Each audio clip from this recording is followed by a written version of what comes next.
Hi అండి అందరికీ. ఈరోజు అయితే నేను గోరుచిక్కుడు టమాటా కర్రీ చేస్తున్నానండి. ముందుగా ఒక 2 స్పూన్లు ఆయిల్ వేసుకొని ఆవాలు, జీలకర్ర, మెంతులు, మినపప్పు, శనగపప్పు వేసుకుంటున్నాను. కొద్దిగా పచ్చిమిరపకాయలండి, ఎండుమిరపకాయలు.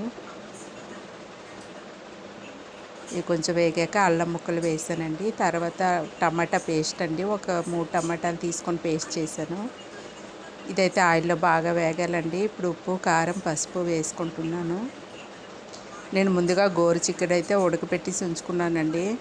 కుక్కర్లో ఒక విజిల్ వచ్చే వరకు ఉంచుకుంటే సరిపోతుంది. ఇలా మామూలుగా అయితే చాలా లేట్ అవుతుందండి, కుక్కర్లో పెడితే మెత్తగా అవుతాయి. టమాటా పేస్ట్ బాగా వేగాక గోరుచిక్కుడు అయితే వేసుకున్నానండి. మసాలా పౌడర్ కూడా వేసుకున్నాను.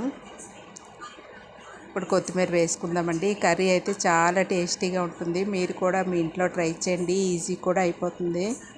థ్యాంక్ యూ అండి.